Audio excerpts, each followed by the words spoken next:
Amber purchased a home about a half a year ago from the daughter of a gentleman who had lived in it but passed away at 72.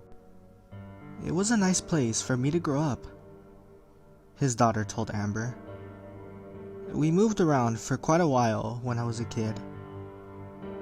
His passing was of no surprise to the family. He had been sick for a long time. In this town, everybody knew everybody's business, so these details of the home's history did not surprise Amber. She had not intended to move back to her hometown after graduation, but when her job search proved unfruitful in places she actually wanted to live, and a great job presented itself here, she figured she could stay and make the best of it. What's funny is that she remembers the man who used to own this house. She grew up relatively close to here, close enough that she and her friends would ride their bikes past his house just after sunset, just when the fireflies began their night watch. The girls had a usual biking trail through town. They took the same route every time. Amber remembers watching the man sitting in his rocking chair on his porch as she and her friends biked past, a glass of whiskey in his hand. One time she even locked eyes with him. He took a sip of his drink and watched her as she rode by. Amber remembered a sick feeling in the pit of her stomach. She didn't like him. In fact, every time they rode past that house, she would feel sick. The other girls did not seem to notice and would continue to pedal on as their giggles penetrated the thick, humid summer air. When she asked her mother about him once, she told her that he was just a quiet man, minding his own business, and that Amber shouldn't be such a gossip. Being an imaginative child, Amber thought it was her mind making up stories. One of the many reasons she was an elementary English teacher now. Amber had always loved stories, horror stories in particular, and she chalked up her feeling to her using the middle-aged man as a ghoul in her own story. Now she lived in the very same house she used to be fearful of as a child.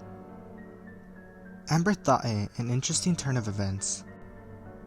The first time she entered the home, it was nothing like what she had imagined when she was little.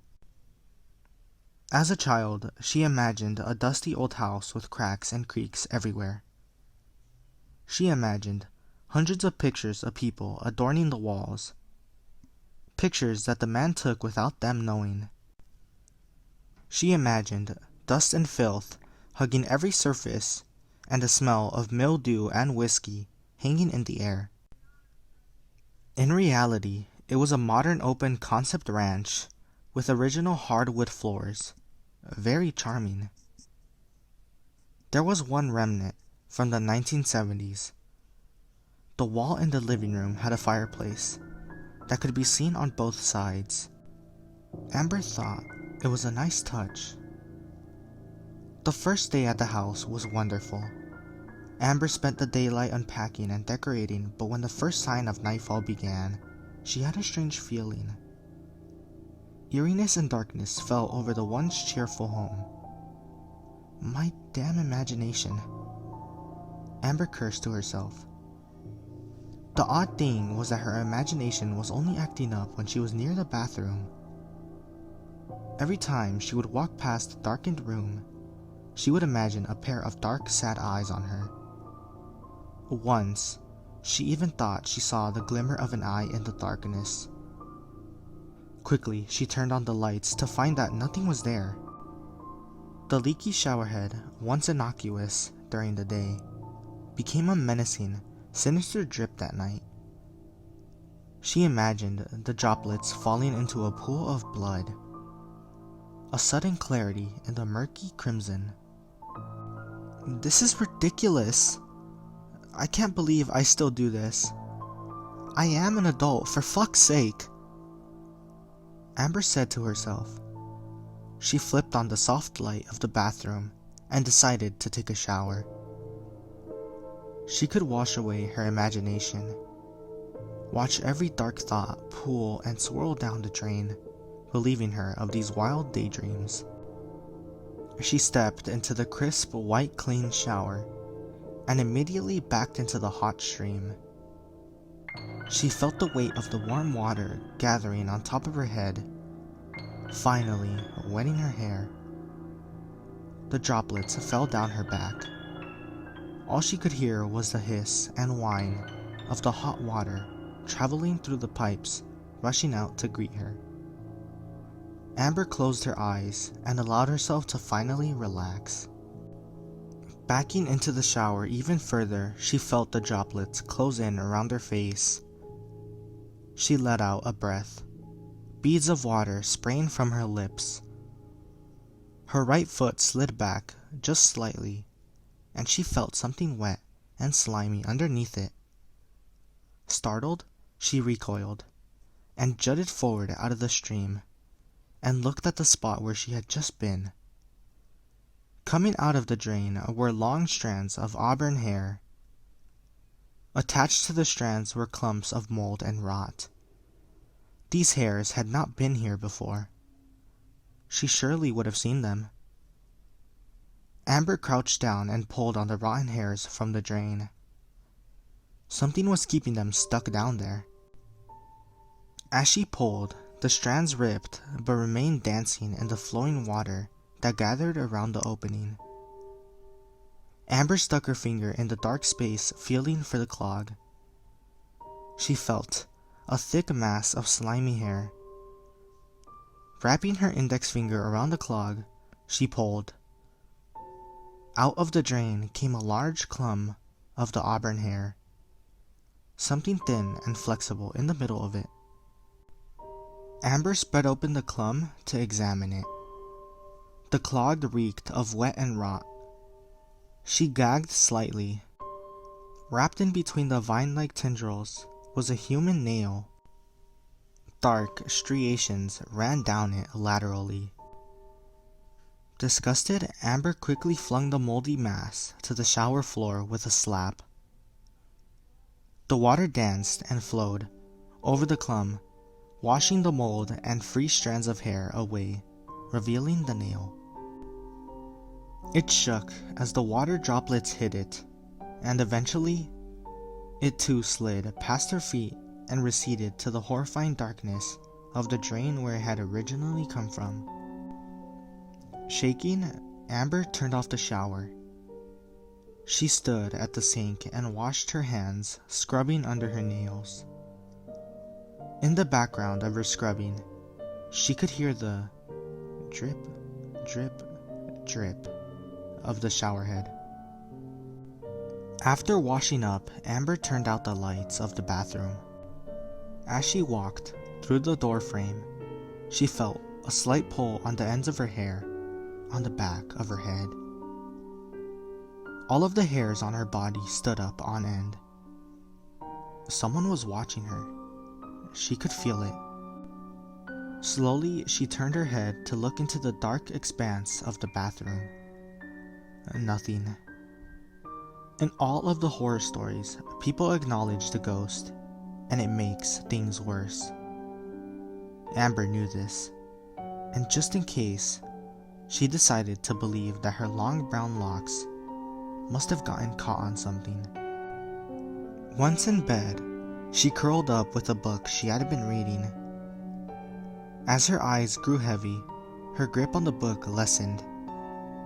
She could hear the dripping of the showerhead, but she was far too relaxed to care about that now. With a light smack, the book fell forward onto the bed, and Amber fell asleep for the night with the lights on. Nothing weird happened in that house? Are you sure? Amber asked her mother the next morning over coffee at her mother's house. Amber felt so safe here, and with the events of last night, she wanted to press her mother for details. She didn't want to acknowledge the supposed ghost while in that house if it was there, but she would be damned if she didn't outside of the house. Surely her mother would know if anything suspicious had happened there. In Walker's old house? Amber, I'm telling you, you're just making up ghost stories again. I love you, honey, but you have to lay off those horror books. Her mother replied as she took another sip of hot coffee. Don't you think it's odd that I found a whole nail in the drain? That I felt someone pull my hair? She tenderly touched the ends of her long hair. It is a little odd, but that house is old. I just don't want you losing a wink of sleep over something that will turn out to be nothing. Her mother was a relentlessly practical woman. Something Amber was not. She placed a gentle hand on top of Amber's hand and squeezed. Now come on, let's finish our coffee and finish getting you settled before the school week starts on Monday. Nothing eventful happened in the house for a week after that. Just a continuous drip of the shower head that was driving Amber crazy. She even replaced the whole unit and still, it continued to drip. Every time she heard it drip, she would imagine that pool of blood. She couldn't get it from her mind. She tried to replace her fears with her mother's words, telling ghost stories again. On the second Friday of the new school year, Amber had a particularly hard day. Everything seemed to go wrong, and to top it off, she had to stay late into the evening grading papers and preparing lessons for the next week. She couldn't wait to go home. Immediately upon her arrival, she went to take a shower. She cranked the water on as hot as it could go and stepped in. The piping hot droplets soothed her. As she stood, she rested her head on the shower wall, closed her eyes, and let the rhythmic pitter-patter of the droplets take her to another world. One without stress. One without students yelling and screaming. She could feel herself drifting off to sleep when she heard a sound coming from the background of the symphony the droplets were making. Behind the typical gargling of the drain, she heard sobbing. The echoing cries were coming from the drain. Cautiously, Amber opened her eyes. She slowly put the drain in her field of vision. Staring up at her from the duct was a large brown eye. It looked at her unblinking, darting around at all angles as if it were trying to take in its surroundings. Amber felt her legs begin to give out. She backed away from the drain toward the back of the shower. The sobbing turned into violent screams. They echoed and gargled as the water poured into the malevolent hole. Amber's hands rushed to cover her ears from the horrid wailing. She stood there, frozen, unmoving. No matter how hard her brain beckoned her legs to run. Amber stared at the drain from the side, unable to see the haunting eye look up at her. When she saw fingers rise from the opening and begin to grasp the tub, panicked. They frantically darted around the opening as if whatever was down there was trying to escape. She noticed that the index finger had a nail missing. The infected water wrinkled finger, trying desperately to find a way out of its watery tomb. Sadness overcoming her, Amber backed against the wall furthest from the showerhead and slid to the shower floor. She had never felt sadness and doom like that in her life. Please help me, the voice from the drain said. I'll do anything, just don't hurt me, please, it begged. I'm not going to hurt you, Amber said quietly. Feeling powerless, she couldn't bring herself to speak above a whisper. The voice from the drain began to sob again, sobbing so deep and hard that it sounded like howling, and quickly turned to screaming. Amber held her legs close to her chest and sobbed too. Then the lights went out. Panicked, Amber stood up, ready to leap from the shower. She placed her hand on the shower curtain, ready to pull it back, when the bathroom was filled with a horrid smell.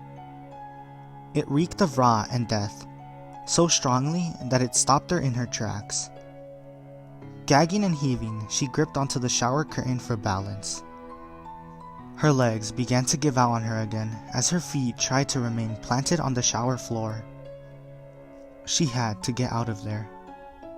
Amber ripped the curtain back. Against the wall opposite of her was a figure of a woman standing in the darkness, her arms hanging at her sides in defeat, her shoulders slumped downward. Eyes wide with fear, Amber stood there watching the woman's hair drip, drip, drip into a pool at her feet. The figure's breathing was labored and shallow. Upon her exhalation, she would gurgle and wheeze as if her windpipe were cracked. Naked, Amber felt so vulnerable. She didn't know where to turn, what to do. Her mind raced with thoughts and outcomes of running past the figure and it grabbing her, or it leaping on her, as she stayed in place. The thought of its soggy, wet, wrinkled hands touching her bare skin made goosebumps form all over her body and a pit form in her stomach. She wanted to wrap herself in the shower curtain and lay in the shower. Like when you're a kid and you think that wrapping yourself in blankets will stop the monsters from getting you, from touching you. All she could think to do was scream, so she did. From her gut, she released a primitive, wild bellow as loud as she could.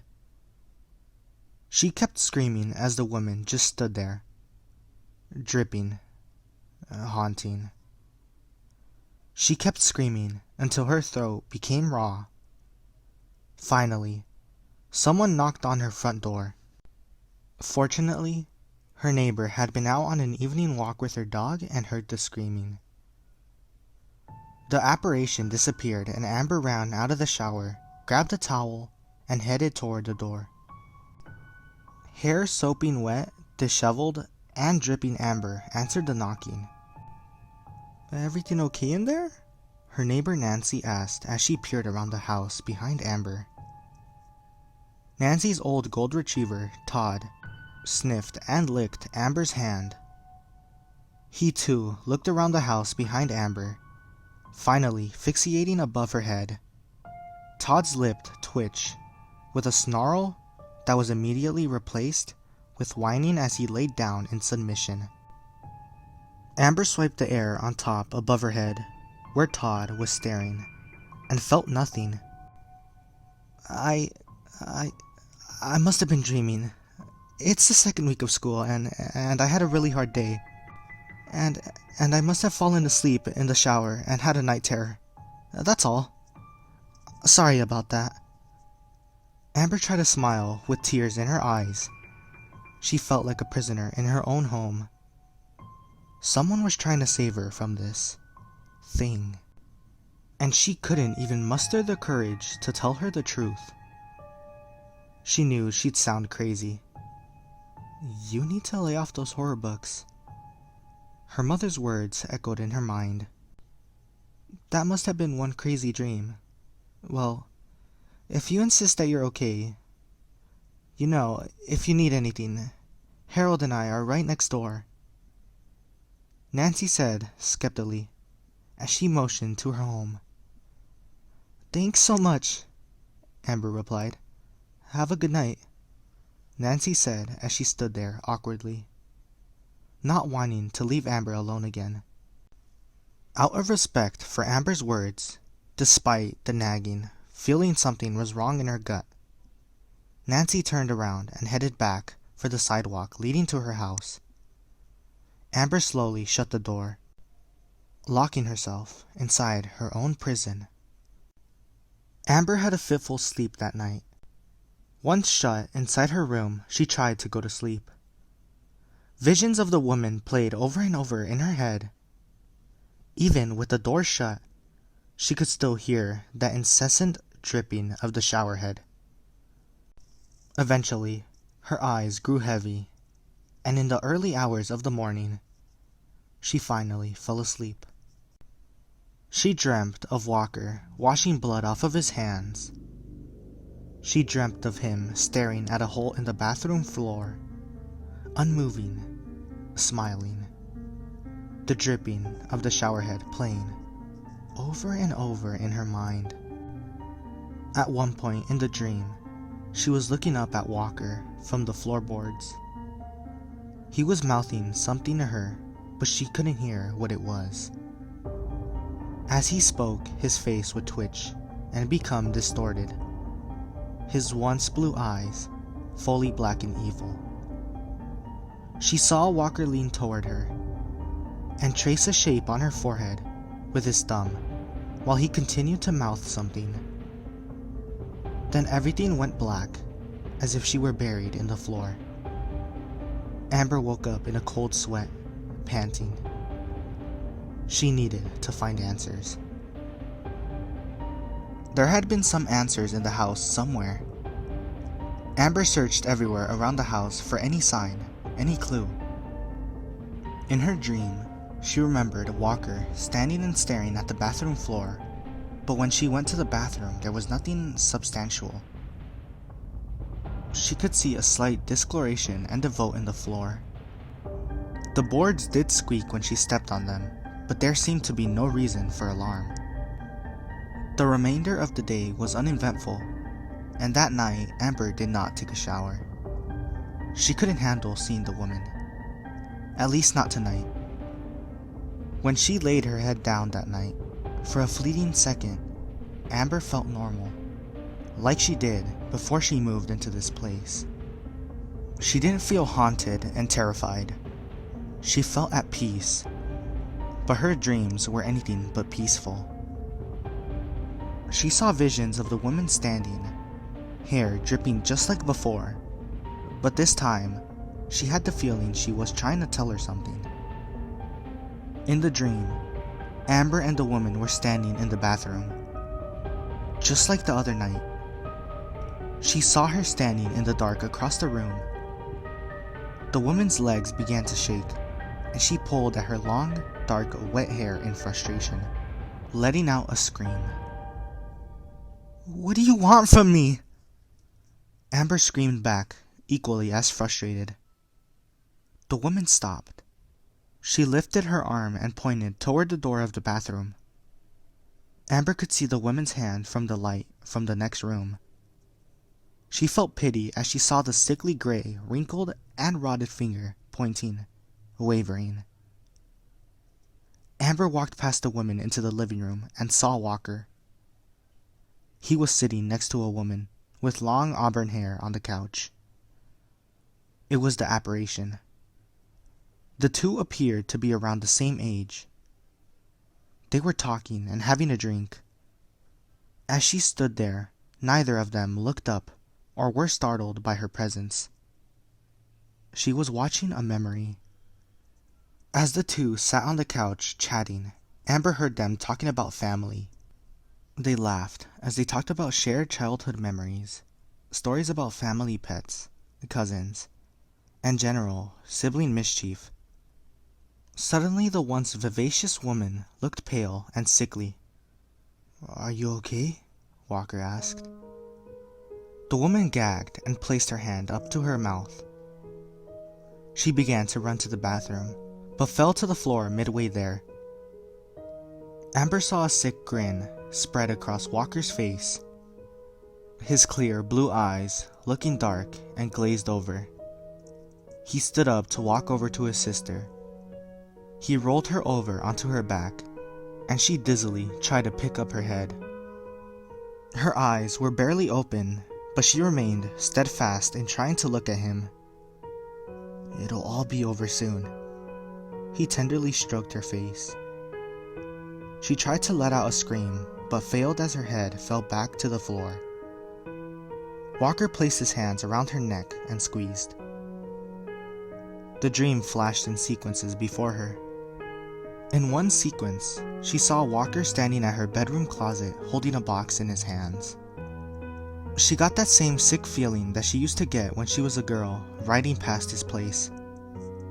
Walker tenderly touched the box as if something prized was in there. Amber woke up with a jump. Beads of sweat gathered on her forehead. As she sat up in bed, she stared at the closet door, closed, unmoving.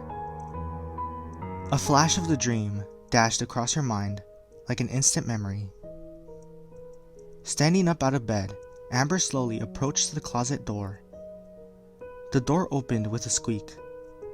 She peered into the dark closet. A faint, dusty odor hung in the air. She got on her hands and knees and crawled inside, pressing her hands to the floor for anything that would give way. There was a spot at the back of the closet that had felt weaker. When she pressed her hands to it, the floor let out a sighing squeak. Amber remembered that she had a hammer in her tool set in the hallway closet. She went to fetch it. The hammer felt heavy in her hand, her fingers tingling with the anticipation of what she would find hidden beneath the floorboards. Amber removed the clothes hanging in the closet and stepped inside, hammer at hand. Swinging downward, she felt the squeaky boards begin to give way. She continued to beat against the floor, adrenaline consuming her, her gaze intent on the separating boards. Finally, one gave way with a snap. Beneath the broken floorboard was darkness. She grabbed her phone and turned on the flashlight, holding it up to the dark slit. Her heart jumped as she saw a small box tucked away underneath. She continued smashing and ripping away the floorboards until she could reach down and retrieve the box. It was covered with a thick layer of dust. Amber brought the box out into the daylight of her bedroom. She could see something written on top of the box underneath the dust. Swiping her hand across the top, she revealed the word, sacrifices. Heart pounding in her chest, Amber was unsure if she could handle what was inside. Whatever it wasn't heavy. The box felt nearly empty, but she needed to know. Amber gently opened the box, her heart racing. She paused just before removing the lid and took a deep breath. The box contained bundles of hair. There were 5 of them. Each was wrapped up in a small rubber band. They looked like the bundles that a mother saves after her child's first haircut. There were 2 blonde bundles, one light brown, one black, and one auburn. Amber's heart leaped from her chest when she looked at the auburn one. She picked it up and held it in her hands. The reddish-brown curly hairs were soft to the touch. A tear fell from her eye.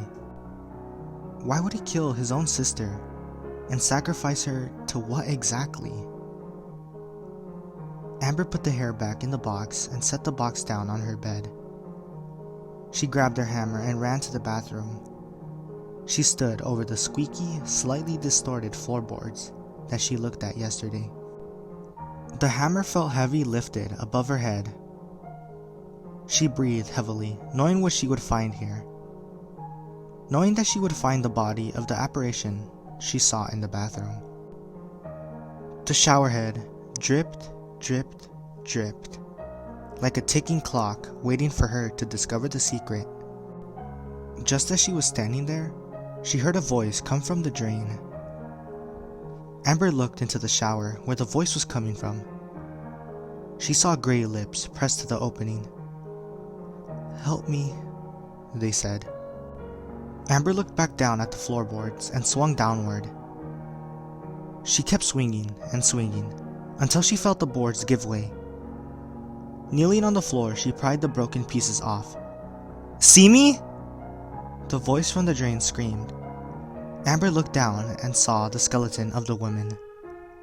Her arms were neatly wrapped around a small book. Strands of long curly auburn hair delicately splaying around the head. She slowly lifted the book from the arms. The voice came from the drain again. "See me?" Amber flipped open the cover. It was a scrapbook holding horrific memories. She saw pictures of the woman, pictures of Walker. There were notes taped to the inside of the book. One picture was a close-up of the woman's face, a dark crimson symbol drawn on her head with blood. Amber did not recognize the symbol, but read the note next to the image. "Bless this house. I trust that he will keep me safe. He will keep me healthy, living eternally. I take him with me, always." Tears rolled down her cheek. "I'm so sorry."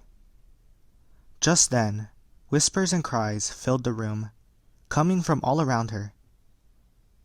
"Thank you," they said, and they were gone. Amber called the police and told them what she had found. Soon after, they called Walker's daughter, the woman who sold her the house, in for questioning. She was his only remaining relative. She was in complete disbelief, never knowing her father could commit such atrocious acts. The detective showed her pictures of the evidence collected from the house. She hadn't even known her aunt came for a visit. Her father had told her she went missing after she went jogging one night. He collected photos and items from her life. He cried, wondering where she was. He left town to go to her search party when she was an adolescent. She hadn't questioned it because her father seemed so genuine. During questioning, the detective asked her if anything had been odd about her childhood. "We did seem to move around a lot, suddenly too. My father held a series of odd jobs, but they paid the bills. I assumed we would move because he ran out of work. That's what he told me, at least." She pressed her hands to her forehead. "How many times did you move exactly?" the detective asked. She sat there a moment, staring at the picture of the bundles of hair from the box. 5.